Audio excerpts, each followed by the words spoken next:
যে জন্য আমাদের এই প্রেস কনফারেন্স, সারা দেশেতে পার্টির তরফ থেকে প্রেস কনফারেন্স করা হচ্ছে অগস্টা ওয়েস্টল্যান্ড হেলিকপ্টার কেলেঙ্কারি নিয়ে। তো আপনারা জানেন তার যে দালাল ছিলেন ক্রিশ্চিয়ান মিশেল, তাকে আরব কান্ট্রিতে তিনি বন্দী ছিলেন জেলে। ভারত প্রত্যার্পণ চেয়েছিল, সেই সরকার আমাদের হাতে প্রত্যার্পণ করেছে। তার অপিলটা বিরোধিতা করা সত্ত্বেও ভারতের হাতে আসার পরে তিনি যে স্বীকারোক্তি দিয়েছেন, এই যে প্রায় 3700 কোটি টাকা অগস্টা ওয়েস্টার্ন ভিআইপি হেলিকপ্টার কেলেঙ্কারি, তার মধ্যে 10% কাটমানি দালালরা নেওয়ার কথা ছিল। তার মধ্যে 125 কোটি প্রায় চলে গেছে। 3টে হেলিকপ্টার এসছে, তারপরে যখন ধরা পড়ে সেই যে চুক্তি সেটা রদ করা হয় এবং সেখানকার কথা মতো ইটালির কোর্টে এই মামলা চলে। তাতে দুটি কোম্পানির সিইও, ফিল্মেকনিকার সিইও ওরসি এবং ওয়েস্টল্যান্ড চিফ ব্রুনো স্পেগনোলিনি, এই দুজন সাজা পেয়েছেন এবং প্রমাণ হয়েছে যে এর মধ্যে একটা দালালি দুর্নীতি ছিল। 10% দুর্নীতি, 360 কোটি টাকা প্রায়। সেই 360 কোটি টাকার 50% পাবে কংগ্রেসের নেতৃত্ব এবং সরকারের তৎকালীন মন্ত্রীরা, আর 30% পাবে সরকারি আমলারা এবং 20% পাবে তৎকালীন এয়ার চিফ মার্শাল ত্যাগী সহ কিছু অফিসার। সেরকম ভাগবাটোয়ারা হয়েছিল। এটা জানার পরে সরকার রদ করে তৎকালীন ইউপিএ সরকার, কিন্তু তাদের আমলে এটা হয়েছিল। অ্যান্টনি তখন বিদেশ সুরক্ষা মন্ত্রী ছিলেন এবং ইটালি সরকার সেই সময় তাদের দেশে যারা তাদেরকে সাজা দেয় এবং এই যে মিশেল যিনি ধরা পড়েছেন তার বিরুদ্ধে রেড কর্নার নোটিশ জারি হয়। পরে তিনি ইউএইতে অ্যারেস্ট হন, এখানে জেলে ছিলেন। ভারতের প্রত্যার্পণের পরে তিনি স্বীকার করেছেন যে রাহুল গান্ধীর নাম, সোনিয়া গান্ধীর নাম তাতে আছে, এরাই প্রভাবিত করেছিলেন। তৎকালীন কেন্দ্র সরকার, কংগ্রেস সরকার এই দালালের সঙ্গে যুক্ত ছিল এবং ইটালি কোর্ট যে 225 পাতার জাজমেন্ট দিয়েছে তাতে 4 বার শ্রীমতী সোনিয়া গান্ধীর নাম উল্লেখ আছে। এটা এখন পরিষ্কার হয়ে গেছে। তাই আগে ভাগে প্রেস কনফারেন্স করে কংগ্রেস এটাকে চাপা দেওয়ার চেষ্টা করছে। ইটালি কোর্ট যতবার তথ্য প্রমাণ ভারত থেকে চেয়েছে, এখানে ইউপিএ গভর্নমেন্ট ছিল মনমোহনজির নেতৃত্বে, তারা কোনো তথ্য প্রমাণ ওখানে দেননি ভারতের যে দালালির সঙ্গে যারা যুক্ত তাদের নাম। যেহেতু এরা দেশের বাইরে ছিল সেজন্য এখানকার লোকেদের সাজা দেওয়া যায়নি। আর 13 সালে তৎকালীন ইউপিএ সরকারই সিবিআই কে মামলা দিয়েছিল। তারা যে তথ্য প্রমাণ নিয়ে এসেছেন ইডি এবং সিবিআই, তার বেসিসে এখন এই বক্তব্য আসছে বা আমাদের সরকার বলছে। তখন কংগ্রেস বলছে যে এটা রাজনীতিকরণ হচ্ছে, কোথাও বিজেপি যুক্ত ছিল না। এই চুক্তি ইউপিএর সময় হয়েছে, দুর্নীতির গন্ধ পাওয়া যায়, দুর্নীতির তদন্তের দায়িত্ব সিবিআই কে দেওয়া হয়। সিবিআই ইনকোয়ারি করে তথ্য নিয়ে এসেছে, সিবিআই হাতে এখন মিশেল এসেছে, তার স্টেটমেন্ট, তার আধারে জানা যাচ্ছে যে কংগ্রেস এবং গান্ধী পরিবারের সঙ্গে যুক্ত। মজার ব্যাপার, যখনই কোনো বিদেশি কোনো দুর্নীতি বা দালালির সঙ্গে যুক্ত হয়, তার নামটা গান্ধী পরিবারের সঙ্গে যুক্ত হয়ে যায় বারবার। আর তখনই গান্ধী পরিবারের কংগ্রেস লাফালাফি চিৎকার চেঁচামেচি শুরু করে দেয়। যেই মিশেল ধরা পড়েছে, এখানেও চিৎকার চেঁচামেচি শুরু হয়েছে, সেটাকে ডাইভার্ট করার চেষ্টা হচ্ছে। এবং এতদিন চৌকিদার চোর হ্যাঁ বড় বড় করে বলা হচ্ছে এই জন্য, যাতে অগস্টা কেলেঙ্কারি যদি সামনে আসে সেটা গৌণ হয়ে যায়। তার আগেই মানুষকে আর এই অভিযোগের তীর ঘুরিয়ে দিয়ে মোদির দিকে, বিজেপির দিকে ঘুরিয়ে দাও, যাতে এটা গৌণ হয়। কিন্তু যেমন প্রথম থেকেই সেই 13 সাল থেকেই এটা সন্দেহের আবহে তৈরি হয়েছিল যে কংগ্রেসের সঙ্গে যুক্ত, গান্ধী পরিবার, সোনিয়া গান্ধী যুক্ত, সেটা যখন প্রমাণ হয়ে যাচ্ছে এবং যেই মিশেলকে ভারতে আনার কথা হয়েছে, অমনি কংগ্রেস চিৎকার করতে আরম্ভ করেছে যে সমস্ত কিছু সত্য বেরিয়ে যাবে। অতএব এর সঙ্গে বিজেপির কোনো সম্পর্ক ছিল না। তৎকালীন কেন্দ্র সরকার, কংগ্রেসের সরকার, সিবিআই, ইডি এরা কোনো রাজনৈতিক সংস্থা নয়। তারা যে তথ্য প্রমাণ এবং বক্তব্য রেখেছেন সেটাকে আমরা বলছি, তখন বলা হচ্ছে রাজনীতিকরণ হচ্ছে। কোথাও রাজনীতি নাই, শুদ্ধ দালালি এবং দুর্নীতির খবর, এবং সেই দুর্নীতির সঙ্গে কংগ্রেস এবং গান্ধী পরিবার যুক্ত, এটা প্রমাণ হয়েছে। এবার একটু বাংলার কথা বলি। বেশ কিছু বিষয় মাননীয় মুখ্যমন্ত্রী বেশ কিছুদিন ধরে সত্য মিথ্যা মিলিয়ে বলেই যাচ্ছেন এবং কেন্দ্র সরকারকে বারবার তিনি অভিযুক্ত করার চেষ্টা করছেন। কেন্দ্রীয় সরকারের প্রকল্পের নাম পাল্টানো এটা আমরা জানতাম, এটা বিশেষ পশ্চিমবাংলার ক্ষেত্রে নিজেরা যে প্রকল্প করছেন সে নাম নিজেরা দিচ্ছেন, তাতে কোনো আপত্তি নেই, যা ইচ্ছা দিই। কিন্তু কেন্দ্র সরকারের যে প্রকল্প সারা ভারতবর্ষে কেন্দ্র সরকারের টাকায় চলছে, তার নাম পাল্টানো হচ্ছে এই অজুহাতে যে আমরাও তার মধ্যে টাকা দিয়েছি।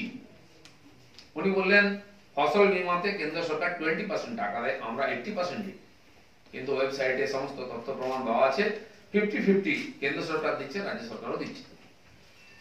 এই যে প্রধানমন্ত্রী গ্রাম সড়ক যোজনা মাননীয় অটল বিহারীর আমল থেকে চলে এসেছে, কেউ তার নাম বদল করেনি বা সেটা নিয়ে বিকৃতি করেনি। আমরা দেখতে পাচ্ছি মমতা ব্যানার্জির সরকার সেই প্রধানমন্ত্রীর জায়গায় বাংলা সড়ক যোজনার স্টিকার লাগিয়ে দিচ্ছে, ভিডিও এসছে আমাদের কাছে। যে কর্মচারী লাগাচ্ছেন তিনি বলছেন আমি জেলা পরিষদের কর্মচারী, সরকারের নির্দেশে আমি লাগাচ্ছি। এই ধরনের প্রক্সি সরকার, অন্যের কাজ নিজের নামে নেওয়ার যে মানসিকতা, এটা সারা ভারতবর্ষে কোথাও নাই। অন্যান্য রাজ্যে কেরালাতে সিপিএম এর সরকার আছে, একাধিক রাজ্যে কংগ্রেসের সরকার বা অন্য স্থানীয় পার্টির সরকার আছে, সেখানে কিন্তু এই অপচেষ্টা কেউ করছে না। একমাত্র মমতা ব্যানার্জি এত নামের কাঙ্গাল, নামের এত মোহ, সব নাম পাল্টে নিজের নাম দেওয়ার চেষ্টা করছেন। মুশকিল হচ্ছে এই যে ফেডারেল স্ট্রাকচারের কথা উনি বারবার বলেন, তাকে সবচেয়ে বেশি ড্যামেজ উনি করছেন, যুক্তরাষ্ট্রীয় কাঠামো।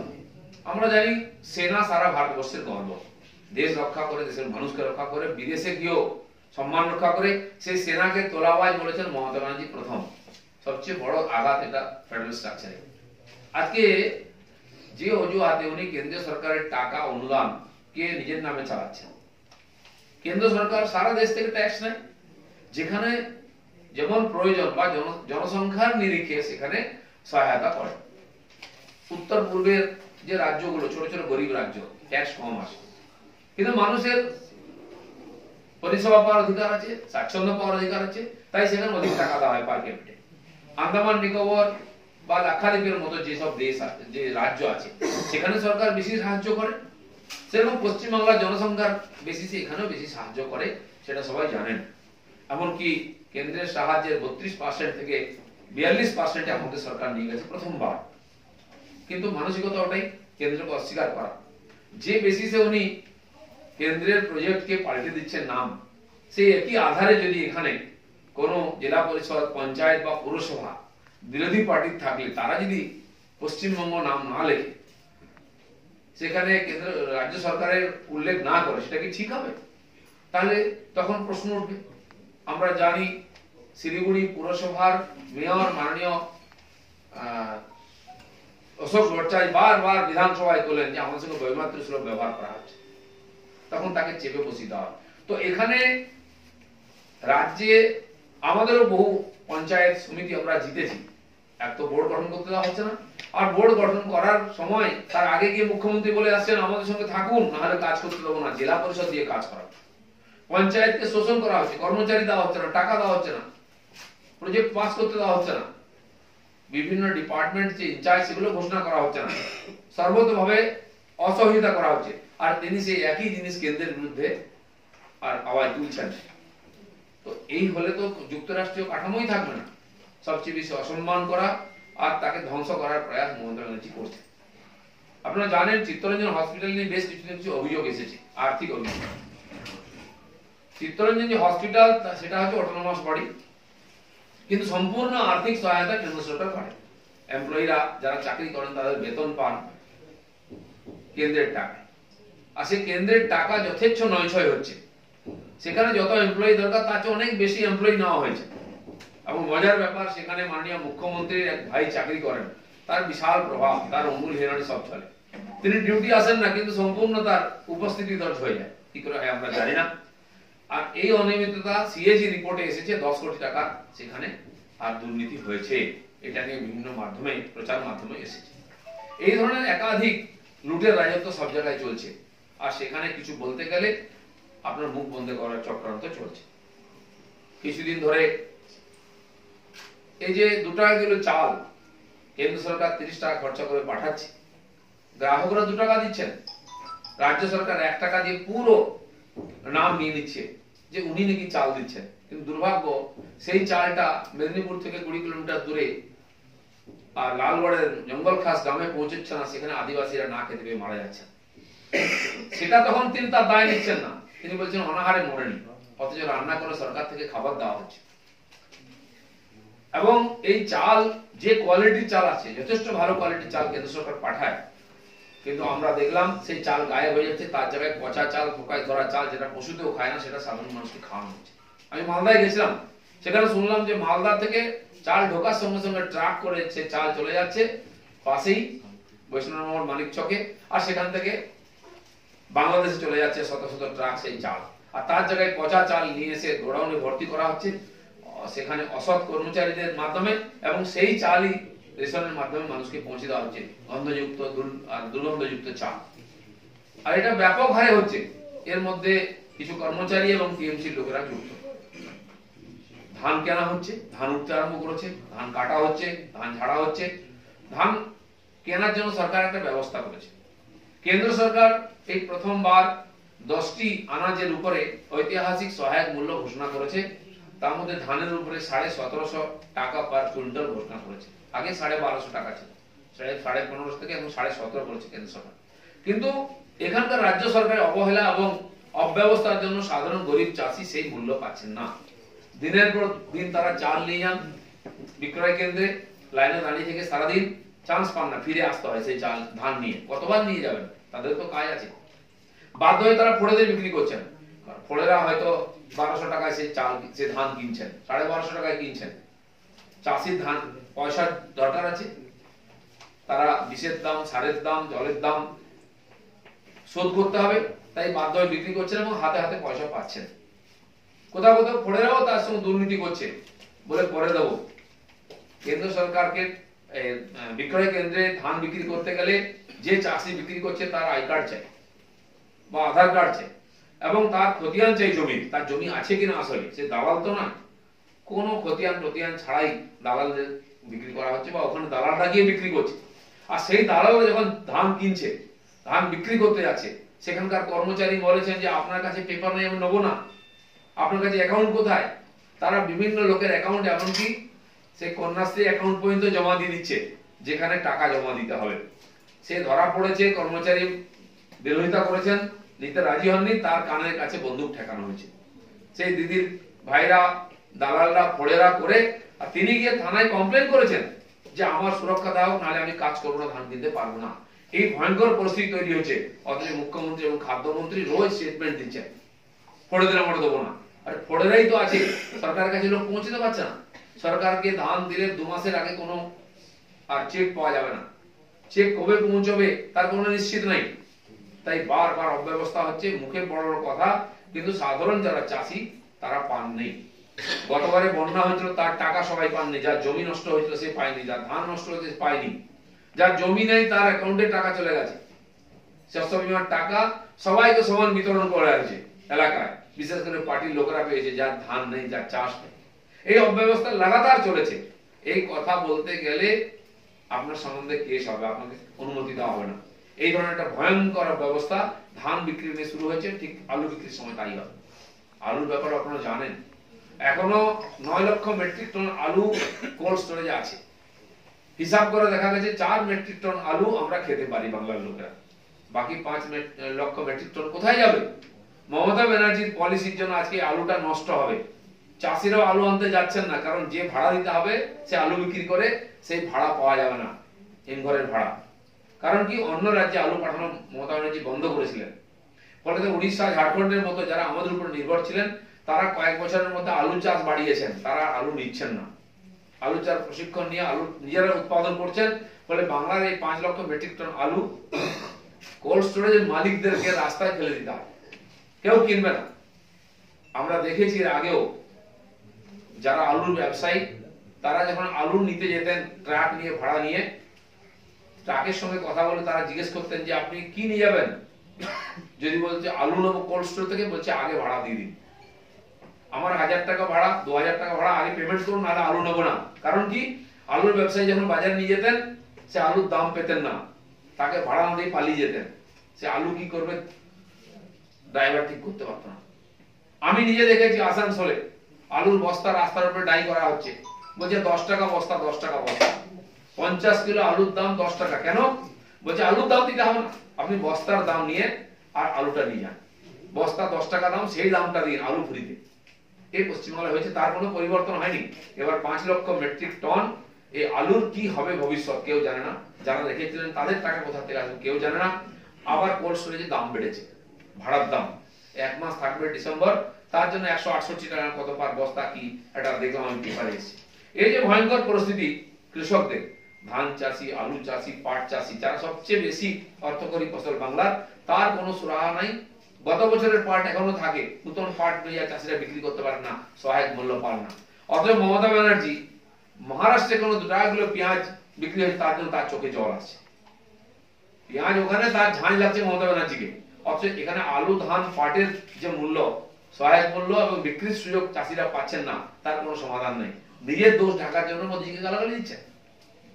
কি বড় ভয়ঙ্কর অবস্থা কৃষকের ক্ষেত্রে। আমাদের, আমি গোপীবল্লভপুরে আমার বাড়ি, সেখানে শুনলাম একটা পরিবারে এই রেশন কার্ডের যে কেলেঙ্কারি চলছে, ডিজিটাল রেশন কার্ড দেওয়া হবে বলে 50% এর কাছাকাছি রেশন কার্ড এখনো দেওয়া হয়নি। বলে ওই গরিব মানুষগুলো ধান, চাল, গম ইত্যাদি যেটা পেতেন সেটা পাচ্ছেন না। গোপীবল্লভপুরে একটি পরিবারে বাবা বিপিএল, তার মেয়ে এপিএল, একই পরিবার আলাদা আলাদা কার্ড পাওয়া যাচ্ছে। খড়গপুরেতে প্রায় 1/3 এর বেশি মানুষ এখনো ডিজিটাল রেশন কার্ড পাননি। 1 বছর হয়ে গেল পুরনো রেশন কার্ড বন্ধ করার জন্য। তারা এই ধরনের যে খাদ্যশস্য পাওয়া থেকে বঞ্চিত হচ্ছেন গরিব মানুষরা। কেন্দ্র সরকার ডিজিটাল কার্ড বানাবার জন্য পয়সা দিয়ে দিচ্ছে, এনারা নিজের পছন্দ মতো সংস্থাকে অর্ডার দেওয়ার জন্য তারা পুরো করতে পারছে না, কাজ করছে না, ফলে সাধারণ মানুষ বঞ্চিত হচ্ছেন। আর এনারা দোষ দিচ্ছেন কেন্দ্র সরকারকে। আধার কার্ড নিয়ে বারবার প্রশ্ন উঠেছে, আধার কার্ডে সবচেয়ে বেশি বিরোধিতা করছেন মমতা ব্যানার্জি। কারণ বাংলাদেশ থেকে অনুপ্রবেশকারীরা, রোহিঙ্গারা এসে এখানে সুবিধা পাক, থাক সরকারি সুবিধা নিক, তার জন্য আধার কার্ড যাতে না লাগু হয়, যাতে তারা সুবিধা থেকে বঞ্চিত না হয়, তার জন্য বিরোধিতা করেছিলেন। এবং আধার কার্ড নাই বলে রেশন পাচ্ছে না বলে যে কমপ্লেন এসেছিল, কেন্দ্র সরকার রিল্যাক্স করেছে এটা, যাতে আধার কার্ড ছাড়াও লোকেরা পেতে পারে। কিন্তু রেশন কার্ড ছাড়া কি করে পাবে? সে রেশন কার্ড দিচ্ছে না রাজ্য সরকার, তার ফলে সাধারণ মানুষ রেশন থেকে বঞ্চিত হচ্ছেন। এটা খুব দুর্ভাগ্যের ব্যাপার। এই কয়েকটি বিষয় বলা ছিল। আর একটা যেটা আয়ুষ্মান ভারতের ব্যাপার, পশ্চিমবঙ্গ একটা কার্ড জারি করেছিল স্বাস্থ্যের জন্য। এখন আয়ুষ্মান ভারতে একটা পরিবার 5 লাখ টাকার সুবিধা পেতে পারে। কেন্দ্র সরকার সে কার্ড ইস্যু করেছে, রাজ্য সরকারের কাছে পৌঁছে গেছে। কথা হলো পোস্ট অফিসের মাধ্যমে, কখনো অঙ্গনবাড়ির মাধ্যমে বিলি হবে। বলছে পোস্ট অফিসে স্টাফই নেই, কে বিলি করবে? অঙ্গনবাড়ি লোকেদের প্রচুর কাজ, কে বিলি করবে? ফলে সাধারণ মানুষ সেই সুবিধা থেকেও বঞ্চিত হচ্ছেন। আমার কাছে খবর এসেছে কেন্দ্র সরকার কিছু কিছু বাই পোস্ট বাড়িতে পাঠাতে শুরু করেছে। কারণ পশ্চিমবাংলার আজীব পরিস্থিতি, কেন্দ্রে যা কিছু সুবিধা তার থেকে এখানকার মানুষকে বঞ্চিত করাটা এখানে সরকারের কাজ। অথচ লাগাতার এরা কেন্দ্র সরকারের সমালোচনা করেন। সরকারি বৈঠক, প্রশাসনিক বৈঠক থেকে কেন্দ্র সরকার, বিজেপি এবং নরেন্দ্র মোদীকে লাগাতার সমালোচনা করেন মুখ্যমন্ত্রী মমতা ব্যানার্জি। সামান্য এথিক নাই, সাধারণ মানুষের ভোটে নির্বাচিত একটি সরকার, তার প্রধানমন্ত্রী মাননীয় নরেন্দ্র মোদী, তার সম্বন্ধে উল্টা পাল্টা কথা উনি একটা প্রশাসনিক বৈঠকে বলছেন, যেখানে আইপিএস আইএএস অধিকারীরা বসে আছে। কি করে বলতে পারেন মুখ্যমন্ত্রী? এটা কোন ধরনের সভ্যতা, সংস্কৃতি, এথিকের মধ্যে পড়ে? কিন্তু এটাই তার সরকারি পয়সায় পার্টির প্রচার, সরকারি প্ল্যাটফর্মকে ব্যবহার করে রাজনীতি করা। পার্টি আর সরকারের মধ্যে কোনো পার্থক্য নাই। টিএমসি দলটা কোথায় আর টিএমসির এই পশ্চিমবঙ্গ সরকার কোথায় খুঁজে পাওয়া যায় না। কোনটা সরকারি প্ল্যাটফর্ম, কোনটা দলীয় প্ল্যাটফর্ম, আমরা বুঝে উঠতে পারি না। একই বক্তব্য দুই জায়গা থেকে ধরি, সরকারি পয়সা খরচা করে সেখান থেকে পার্টির প্রচার হচ্ছে। আসলে এই যে দল চলছে, আদৌ কি রাজনৈতিক দল না এটা গ্যাং চলছে? তোলাবাজির গ্যাং, সিন্ডিকেট রাজের গ্যাং, সরকারি সম্পত্তি, কেন্দ্রীয় সরকারি সম্পত্তি লুট করে এই দলটা চলছে। লুটে খাওয়ার একটা সুযোগ, সেই দলটাকে বাধ্য হয়ে এখানকার মানুষ সহ্য করছেন এবং বয়ে নিতে চাইছেন। তাই মানুষ থেকে পরিত্রাণ চাইছেন। সেই পরিত্রাণকে দেওয়ার জন্য আমরা যে গণতন্ত্র বাঁচাও যাত্রা করতে চেয়েছিলাম, তাকে যে কোনো প্রকারের শক্তি সামর্থ্য লাগে সরকার, পশ্চিমবঙ্গ সরকার ঠেকাবার চেষ্টা করছে। কারণ একটাই, কারণ এই সত্য কথা বলার আমরা সুযোগ পাবো, মানুষের সমস্যা তুলে ধরবো, তাই ঠেকাবার চেষ্টা করছি। এই কয়েকটি বিষয় ছিল। আর যদি কিছু বলার থাকে তাহলে আপনারা বললে উত্তর। আপনি এই ওয়েস্টল্যান্ডের অবস্থা ওয়েস্টার্নের প্রসঙ্গ আনছেন এখানে, আপনারাই বলেন যে সিপিএম কংগ্রেস এখানে একটা রুটিন দিয়ে দেখার মতো ব্যাপার। মানে 5 রাজ্যে বিধানসভা নির্বাচনের এই ফলের পরে নতুন করে কি বিজেপির মনে এটা সিপিএম কংগ্রেসের ব্যাপার নয়, ভারতবর্ষের পরিচিতি সম্মান অস্মিতার প্রশ্ন। ভারতের লোক দালাল, ভারতের লোক চোর, ভারতের সরকার দালালি করে, দেশের সুরক্ষার সঙ্গে সমঝোতা করে, এই প্রশ্ন। আর যে পার্টি করেছে তারাই আজকে বিজেপি সরকার বা সবচেয়ে স্বচ্ছ ভাবমূর্তির প্রধানমন্ত্রী নরেন্দ্র মোদী সম্বন্ধে যে কথা বলে এসছে, এখন বোঝা গেল তারা নিজের দোষ চাপাতে যেন বলছে। তাই এটা আজকে বলার দরকার, সাধারণ মানুষকে সচেতন করা দরকার যে কারা আজকে এইসব কথা বলছে। যে পরিবার সবচেয়ে বেশি দুর্নীতিযুক্ত এই দেশের মধ্যে, যে পার্টি সবচেয়ে বেশি দুর্নীতিযুক্ত, সে আজকে সবচেয়ে স্বচ্ছ প্রশাসন, সবচেয়ে স্বচ্ছ পার্টি প্রধানমন্ত্রীর সম্বন্ধে অভিযোগ করছে। তাই আমাদের বলতে বাধ্য হচ্ছে। ঠিক আছে, हिंदी में बोल दीजिए एक बार। क्या बोले?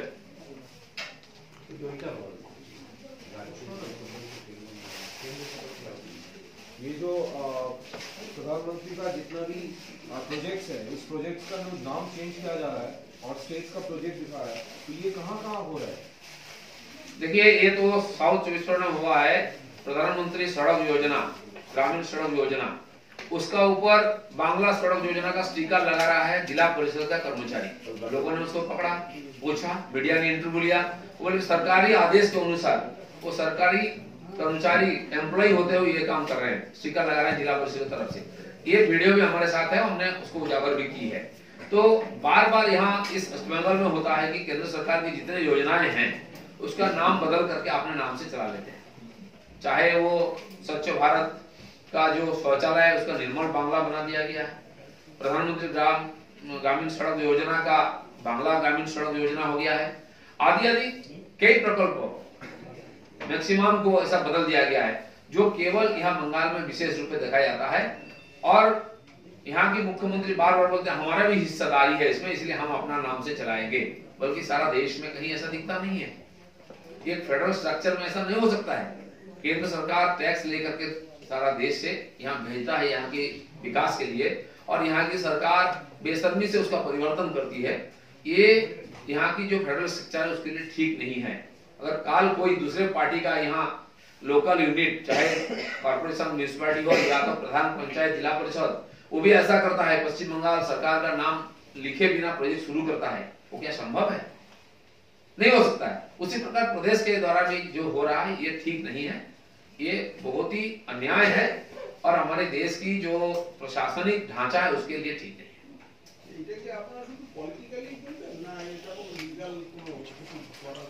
লিগ্যাল ম্যাটার তো সব জায়গায় নেওয়া যায় না, সব জায়গায় আইন তো থাকে না। তো মানুষকে জানাবার দরকার আছে যে রাজনীতিটা কত ওঝা আর কত নিচে স্তরে চলছে, সেটা আমরা রাজনৈতিক ভাবে মোকাবিলা করব, কারণ পুরোটা রাজনৈতিক সিদ্ধান্ত। কিন্তু দিলীপ দা, মুখ্যমন্ত্রী একটা নির্দেশ দিয়েছেন সম্প্রতি যে সেন্ট্রাল গভর্নমেন্টের সঙ্গে পুরো অসহযোগিতায় যেতে হবে, রাজ্যের বিভিন্ন প্রকল্পের কোনো হিসেব সেন্ট্রালের পোর্টালগুলোতে আপলোড করা যাবে না। না, ওটা তো পরের কথা, অসহযোগিতা প্রথম থেকেই আছে। আপনারা জানেন মুখ্যমন্ত্রীদের বৈঠকে মুখ্যমন্ত্রী যান না দিল্লিতে, চিফ সেক্রেটারিদের মিটিং এ চিফ সেক্রেটারি যান না, অর্থমন্ত্রী বৈঠকে অনেক অর্থমন্ত্রী যান না, গেলে ওখানে একরকম বলেন এখানে একরকম বলেন। এমনকি এখানকার ডিএমদের ডাকা হয়েছিল, তাদেরকেও দিতে দেওয়া হয়নি। সেজন্য সহযোগিতার প্রশ্নই নেই। কিন্তু উনি চান কেন্দ্র সরকার ওনার সঙ্গে সবসময় সহযোগিতা করুন, উনি করবেন না। দ্বিতীয় যেটা আপনি বললেন, শেষ কি প্রশ্ন করলেন, পোর্টালে কোন ওয়েবসাইট আপনি ওয়েস্ট বেঙ্গল গভর্নমেন্টের দেখে নিন, সেখানকার আজ পর্যন্ত যে খরচাপত্র, কত এমপ্লয়ি, কি সুবিধা, কি প্রজেক্ট আছে, কোনো তথ্য পাবেন না। আমি চ্যালেঞ্জ করছি সরকারের, পশ্চিমবঙ্গ সরকারের কোনো ডিপার্টমেন্টের কোনো ওয়েবসাইটে কোনো তথ্য পাবেন না। এমনকি ট্যুরিজম ডিপার্টমেন্ট, যেটা সাধারণ মানুষ বেশি ব্যবহার করে, যে কোথায় কোথায় যেতে পারে, থাকার ব্যবস্থা কি আছে, সার্কিট হাউস হোটেল কি আছে, সেটাও আপনি পাবেন না। তো কি আশা করেন? আর তিনি যে তথ্য বলেন, মুখ্যমন্ত্রী বা তার মন্ত্রীরা বা সরকারি অফিসাররাও, তার কোনো বেশ নেই। উনি লিখে নিয়ে আসছেন, বলে দিচ্ছেন, কালকে অন্য বলতে পারেন, তার উপরে ভরসা করে, সেটা উনি মানুষকে সবসময় মিথ্যা কথা বলতে থাকেন। এটা দুর্ভাগ্যজনক, যার কোনো তথ্য প্রমাণ নেই, অথচ মুখ্যমন্ত্রী বা মন্ত্রীরা বলছেন, আর সেটা মানুষকে বিশ্বাস করতে হবে। সেই জন্যই সরকারের উপরে মানুষের কোনো বিশ্বাস নেই। ধন্যবাদ।